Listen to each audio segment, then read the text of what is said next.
امی جان میں روزہ نہیں رکھوں گا۔ امی جان نے عمار کو نصیحت کرتے ہوئے کہا، بیٹا آج سے رمضان المبارک کا آغاز ہو چکا ہے اور پہلا روزہ تو ہر بچے کو رکھنا چاہیے، بلکہ کوشش کرنی چاہیے کہ تمام روزے رکھ کر بچے اپنے اللہ کو خوش اور راضی کریں۔ امی جان آج کل سخت گرمی کا موسم ہے، بچے تو کیا بڑے لوگ بھی روزہ رکھنے سے ہچکچاتے ہیں،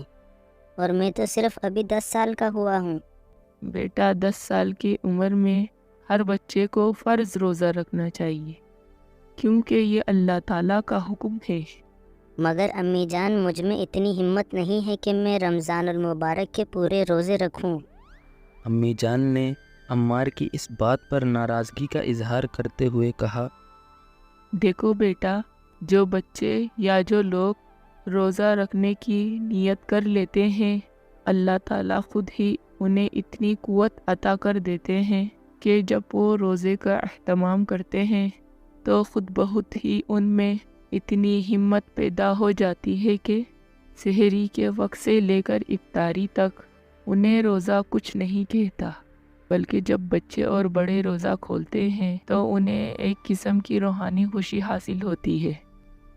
عمار نے کسی حد تک اپنی امی جان کی بات سے اتفاق کیا، مگر ساتھ یہ بھی کہا، دیکھیں امی جان، روزہ رکھنے کے لیے تو ابھی ساری عمر پڑی ہے۔ میں نے گرمی سردی میں اسکول بھی جانا ہوتا ہے، اسکول کے کام میں 5-6 گھنٹے لگانے ہوتے ہیں، پھر سخت دھوپ اور حبس میں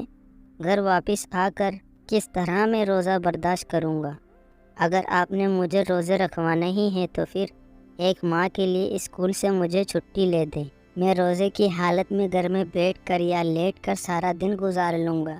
اور یوں آپ کو بھی مجھ سے کوئی شکایت نہیں ہوگی۔ امی جان عمار کی یہ بات سن کر غصے میں آ گئی اور انہوں نے عمار کی بات کاٹتے ہوئے کہا،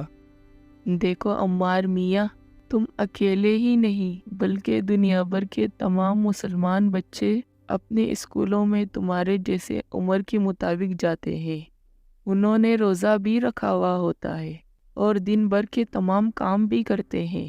اسکول کے کام کے علاوہ سحری سے لے کر افطاری تک اللہ تعالیٰ کی عبادت کرتے ہیں، 5 وقت کی نماز ادا کرتے ہیں، تلاوت قرآن پاک کرتے ہیں، 7 گھریلو کام کاج میں بھی حصہ لیتے ہیں، اس کے باوجود وہ خوش و خرم اور تازہ دم رہتے ہیں۔ پھر تمہیں کیا قباحت ہے کہ تم ایک روزہ بھی نہیں رکھنے کا کہہ رہے ہیں؟ 30 روزے تو دور کی بات ہے۔ امی جان کی یہ سبق آموز باتیں سن کر عمار کچھ شرمندہ ہو گیا اور اس نے امی جان سے خوشی سے کہا، دیکھیں امی جان، آپ کی روزے کے متعلق باتیں میرے دل و دماغ میں سرایت کر گئی ہے، میں ان باتوں سے بہت متاثر ہوا ہوں۔ میں آپ سے وعدہ کرتا ہوں کہ آج پہلا روزہ رکھوں گا اور انشاءاللہ سارے روزے پورے کر کے اپنے اللہ، امی، ابو اور بہن بھائیوں کو بھی خوش کروں گا۔ عمار نے روزے رکھنے کی حامی بھر لی اور سب گھر والوں کو لاجواب کر دیا۔